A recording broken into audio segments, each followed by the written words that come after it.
Para os mais jovens que veem o Manchester United hoje em dia, deve ser estranho pensar o quão grande esse clube já foi. O time que hoje é chamado de cemitério de jogadores, que a gente faz piada e que conseguiu perder uma Europa League pro Tottenham. Era o time mais rico do mundo, era uma potência global, era alguém que entrava na Champions League sempre para ser campeão. Mas o que deu errado? Vamos contar essa queda do Manchester United hoje. Eu sou o Gui Galdames, esse é o meu canal, se não é inscrito se inscreve aí. Então vamos direto ao ponto aqui, vamos falar de Manchester United. Bom, o United é um clube histórico e em 2003 o Malcolm Glazer, ele comprou aproximadamente uns 2% das ações do clube. Não comprou muita coisa ali não. Só que 2 anos depois ele decidiu entrar com força, ele viu que aquele negócio era bom, ali era um lugar para fazer dinheiro e decidiu entrar de vez no negócio. O mais engraçado e o que deixa os torcedores do clube maluco, ele entrou no Manchester United, ele comprou o clube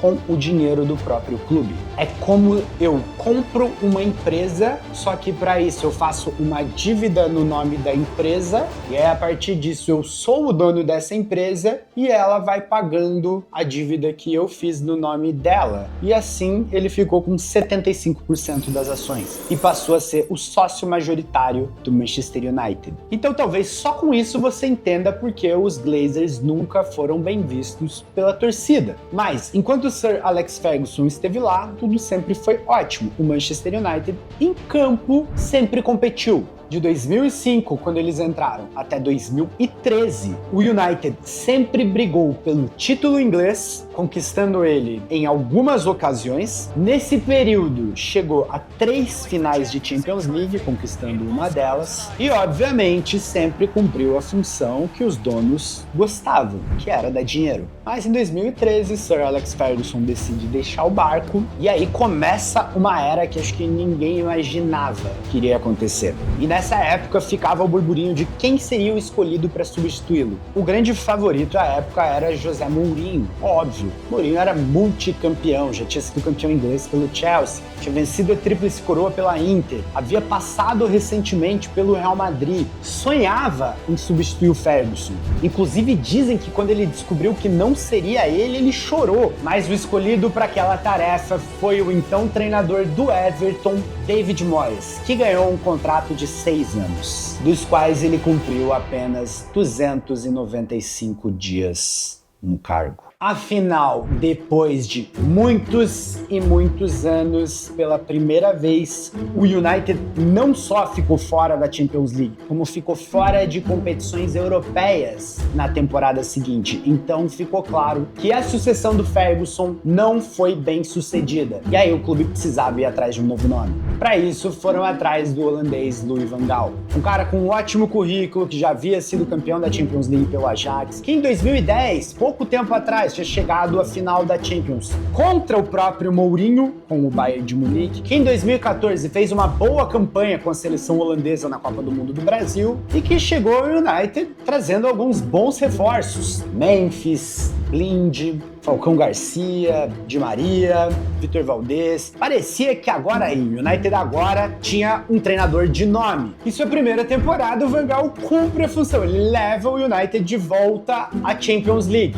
Muito importante, afinal, o time também precisa fazer dinheiro. Não dá pra você perder tanto dinheiro assim e ficar fora de uma competição tão importante. E na segunda temporada, ele leva um título, a FA Cup. Mas a 5ª colocação na Premier League não foi o suficiente e o Van Gaal também perdeu seu emprego. E aí, finalmente, José Mourinho conseguiu o seu emprego como treinador do Manchester United. E a primeira temporada do Mourinho ela é boa, cara, porque apesar de um 6º lugar na Premier League, ele consegue o título da Europa League, ele inicia a temporada vencendo a Community Shield, consegue o título da Europa League e consegue o título da Taça da Liga. Então mesmo um 6º lugar na Liga, com 3 troféus, não tem problema, né? Parece que o United tá voltando aos trilhos. Ainda mais quando em 17 e 18 o clube é vice-campeão, no que o Mourinho diz que é o melhor trabalho da carreira dele. Ele diz que esse é o feito que ele mais valoriza, ter levado o United ao vice-campeonato. Cara, vocês já pararam pra pensar em tudo que o Mourinho já ganhou na vida? O quão bagunçado devia ser o clube para ele dizer que esse vice-campeonato é a coisa mais importante que ele conseguiu?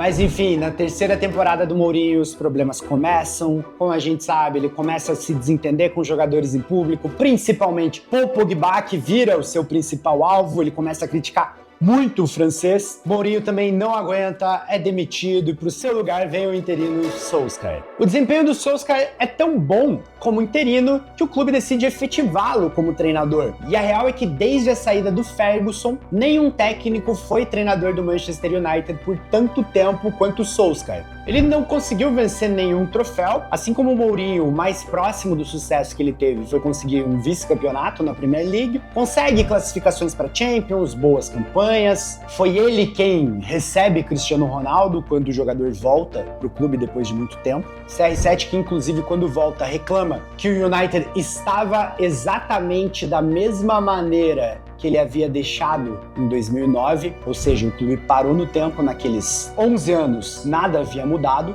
mas após maus resultados, o Solskjaer também é demitido e para o seu lugar, o alemão Ralf Rangnick, que era para ser diretor esportivo da equipe, era para ser um cara que ia cuidar desse lado esportivo, desse lado de bastidores, ele assume como técnico. E aí a gente tem um problema. Que o Rangnick, que não deveria ser técnico, deveria estar numa função de bastidores, precisa exercer o cargo e ele começa a se bicar com a principal estrela do time, que é o Cristiano Ronaldo. Cara, é muita confusão, ou seja, em campo o United não dá resultado, fora dele o United tá uma bagunça e o cara que deveria arrumar essa bagunça, ele precisa exercer outra função e nessa função ele ainda começa a brigar com a principal estrela da equipe. O que acontece? O Rangnick passa 6 meses no cargo de treinador, quando acaba a temporada ele vai embora, não fica nem como diretor e aí para isso o United decide recomeçar tudo, contrata Erik ten Hag. Ten Hag chega e também briga com o Cristiano Ronaldo. 6 meses de problemas de Ten Hag e Cristiano Ronaldo e o CR7 vai embora durante a Copa do Catar, Ten Hag fica. Durante a passagem do holandês na primeira temporada, ele consegue levar o clube para a Champions League, ele consegue um título de Taça da Liga na segunda temporada e na terceira temporada, quando seu desempenho começa a ficar muito ruim, ele passa a ser muito questionado, vem um título de FA Cup contra o Manchester City. E aí o United comete o erro de não mandar o Ten Hag embora por causa desse título. Ou seja, o Ten Hag teve uma boa primeira temporada com um bom desempenho, uma segunda temporada com um desempenho fraco, apesar do título de Taça da Liga, uma terceira temporada com um desempenho muito ruim, mas com um título de FA Cup, e apesar do desempenho ruim, a diretoria decide mantê-lo. O que acontece na quarta temporada do Ten Hag? O desempenho ruim continua, cara, e ele tem que ser mandado embora no meio da temporada. E aí chega Rubem Amorim, mais um treinador que vem no meio da temporada e que fazia um grande trabalho no Sporting, que foi campeão português, que largou o Sporting na liderança do campeonato português e que terminou sua primeira temporada com uma pior campanha do Manchester United em toda a era Premier League e que conseguiu perder uma final de Europa League para o Tottenham. Enfim, nós não sabemos o que esperar desse clube nos próximos anos. Nesse meio tempo de Ten Hag, Rubem Amorim, a gente ainda teve a chegada da Ineos, que é a empresa que comprou parte das ações da equipe dos Glazers, mas os Glazers ainda continuam com uma participação majoritária, só que a Ineos é quem controla o futebol com Sir Jim Ratcliffe. Porém, parece que tá faltando dinheiro até para os funcionários comerem. O Manchester United está uma bagunça. Problemas dentro de campo, problemas fora de campo, falta de comando e desde que Sir Alex Ferguson abandonou o barco, o clube só afunda. Onde o Manchester United vai parar?